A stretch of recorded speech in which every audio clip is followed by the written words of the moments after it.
정부가 보건의료 산업 투자 활성화를 위해서 지난 13일에 몇 가지 규제를 풀었습니다. 이제 의료법인은 자회사 통해서 숙박, 화장품, 온천 이런 수익 사업 할 수 있게 됐고요. 약사들도 회사 만들어서 대형 약국 운영할 수 있게 된 겁니다. 그냥 들었을 땐 의사들이 찬성할 것 같은데 실제는 그렇지가 않습니다. 의사협회가 지난 일요일에 대규모 반대 집회를 열었고요. 이 자리에서 의협 회장이 연설 도중에 자해를 하는 일까지 있었습니다. 상임이사들은 삭발식도 했습니다. 도대체 의사들이 이렇게 반발하는 이유는 뭘까요? 직접 듣죠. 대한의사협회 노환규 회장 연결이 되어 있습니다. 회장님 안녕하세요. 네, 안녕하십니까. 아니 모계산천은 괜찮으세요? 네, 괜찮습니다. 아니 그날 대회 현장에서 왜 그렇게 자해까지 하셨어요?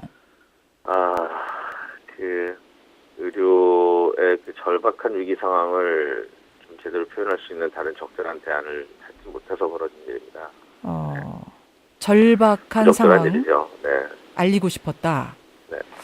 하나하나 좀 풀어가 보죠. 네. 이번에 정부가 내놓은 정책들 크게 보니까 의료법인의 자회사 설립을 허용한다. 대형 법인약국 도입할 수 있다. 네. 대형 병원에 외국인 환자 병상 규제했던 거 완화하겠다.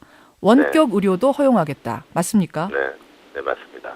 그럼 의사와 약사들이 더 폭넓은 사업할 수 있게 해준다는데 왜 그렇게 반대하세요? 반대하는데 몇 가지 이유가 있는데요. 예.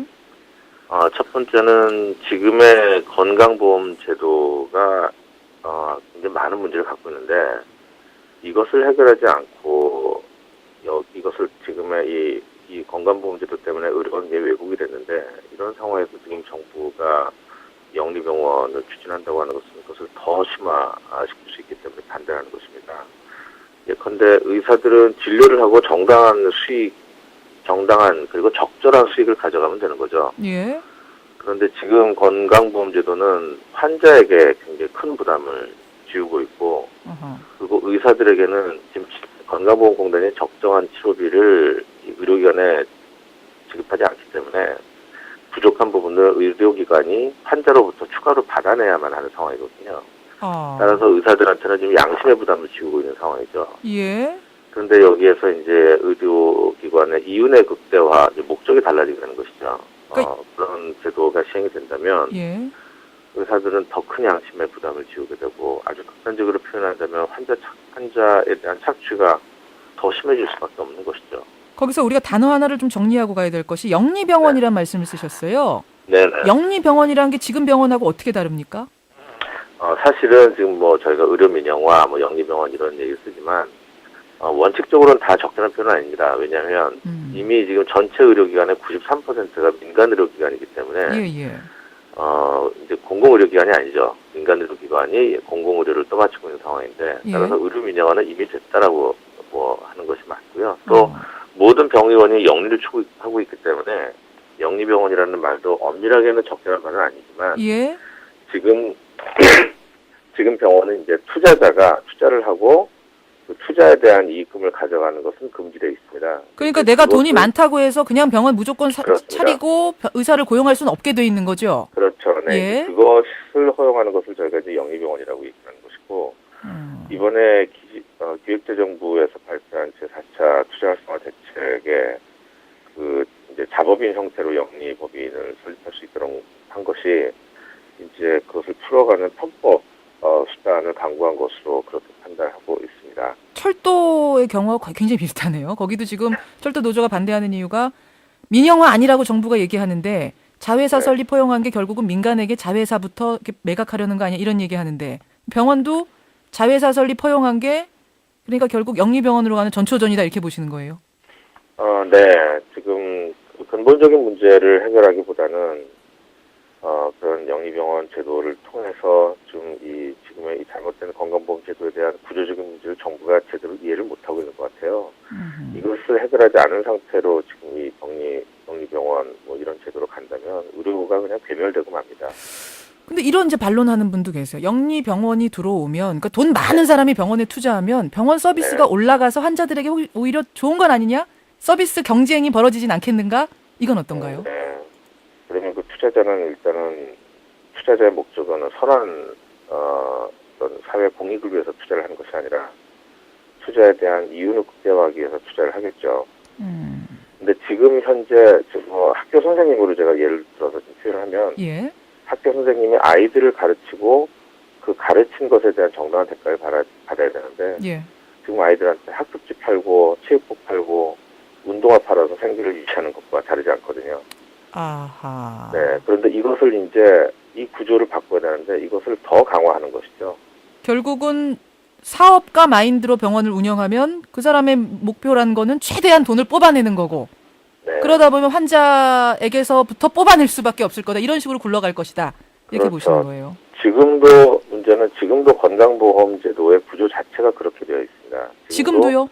네, 지금도. 왜냐하면 건강보험공단이 의료기관에 지급하는 그 치료 수가가 원가의 75%만 지급하고 그러면 의료기관은 120%, 130%가 돼야지 적정이율을 찾지 않겠습니까? 아니 잠깐만요. 의료 수가가 원가의 70%밖에 건강보험에서 안 준다고요? 네. 그게 그렇습니다. 어떻게 가능합니까? 논리적으로?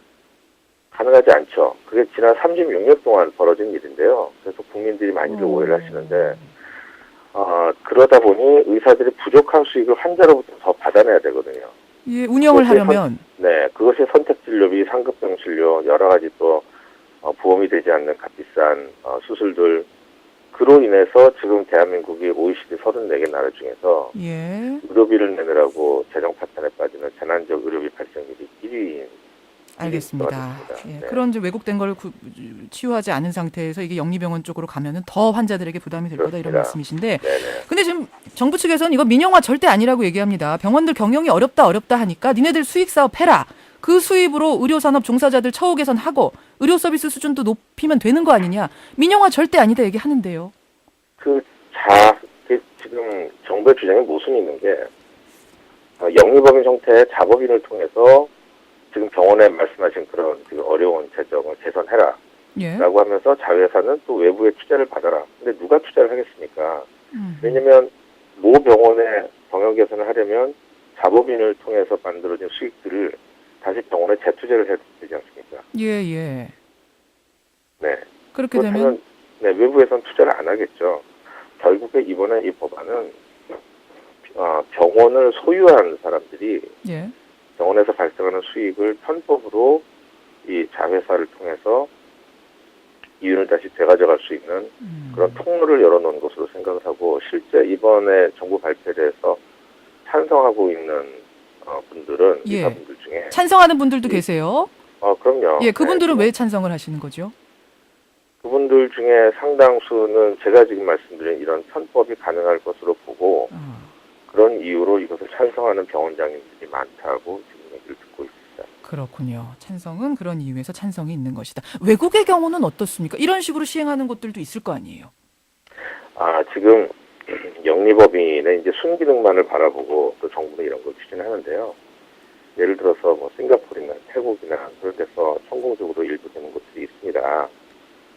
그런 순기능이 있을 수 있죠. 대신에 그 전제 조건들이 있습니다. 공공의료의 기반이 먼저 탄탄하게 돼 있고. 공공의료의 기반이 탄탄해야 된다. 네네. 예. 저희는 지금 이미 아까 말씀드린 대로 93% 의료기관이 민간 의료기관이라서 자기의 자본을 들여서 지금 운영을 하고 있는데 예.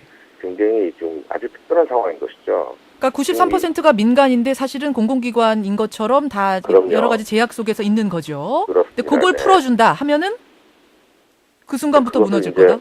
네, 무한 경쟁으로 이것을 여기에 이제 자본이 투입된다면 그러면 그 자본들은 대부분 병원 중심으로 가게 될 것이고 또 이익 창출의 이윤의 극대화가 이제 목적이 될 것이죠. 그러면 의사들은 이제 첫 번째는 우리나라는 의료 전달 체계가 지금 확립이 안 돼 있기 때문에 예. 동네 의원과 대형 병원과도 무한 경쟁을 하고 있는데 예. 이제 그 자본이 병원 중심으로 들어가게 된다면 동네 의원들은 경쟁력을 더 잃게 될 것이고 1, 2차 의료기관들이 이제 없어질 가능성이 있죠. 예. 지금 이게 동네 슈퍼마켓들이 SSM에 의해서 없어지는 것과 유사한 일들이 벌어질 수가 있고 문제는 의사들이야 뭐 병원 문을 닫고 이제 대형 병원에 취업을 하고 그만이지만 1, 2차 병원이 사라지면 그 의료의 순기능을 담당할 의료기관들이 없어지게 되는 것이죠. 동네 슈퍼 줄어들듯이 이제 동네 네. 병원도 줄어들고 거기서 또 빈익빈 부익부가 생길 거다 이런 말씀이에요. 의사들이야 네. 큰 병원 취업하면 그만이라지만 결국은 또 이제 환자들에게 부담이 될 거다 이런 말씀이신데 그렇습니다. 청취자 한 분이 이런 질문하셨어요. 결국은 이것도 근데 밥그릇 싸움은 아닌가요? 마치 철도 민영화 얘기할 때 우리가 그 결국 노조들 밥그릇 싸움 아니냐 얘기하는 것처럼. 그 의사들은 지금 밥그릇 싸움이라고 불릴 만한 이유가 사실은 없습니다. 돈벌에 나서면 그만인 것이고, 다만 지금 의사들이 더 이상 양심과 싸우고 싶지 않은 것이죠. 아까 말씀드린 대로 의사는 본연의 의사의 임무인 환자 치료하고 그에 따른 정당한 대가를 받으면 그뿐입니다. 예. 네, 정당한 대가를 지불하지 않고 환자로부터 추가적인 이윤을 받아내도록 하는 지금의 제도도 문제 있는데, 이것을 개선하지 않고 이것을 더 악화시키겠다고 하는 것이 지금 정부 정책의 방향. 그러면 정부가 왜 이런 정책을 추진한다고 보세요? 정부가 무슨 득이 되길래요? 득이 되는 게 있죠. 뭔가요? 지금 대통령 공약이 환자의 치료비 부담을 줄여주겠다라고 하는 공약이 있습니다. 예. 아시는 것처럼 4대 중증 질환에 대한 환자 보장성을 높인다는 것인데, 보장성을 높이기 위해서는 병원에 지급하는 진료비, 치료비를 더 줄여야 합니다. 아하. 지금 보험이 안 되는 것을 보험으로 제기하면 예. 관행 수가의 한 50 절반밖에 인정하지 않기 때문에 그래서 지금 병원의 경영이 앞으로 더욱더 크게 악화될 것으로 우려가 되고 있고, 그래서 병원한테 이런저런 수입 얻을 수 있는 사업해라. 그렇습니다. 투자자도 네네. 이 사람 저 사람 모아라. 이렇게 허용을 해주는 네. 거다. 이런. 그렇습니다. 알겠습니다. 여기까지 말씀 듣고 상황 어떻게 돌아가는지 지켜보죠. 고맙습니다. 감사합니다. 예, 의사협회 노환규 회장이었습니다.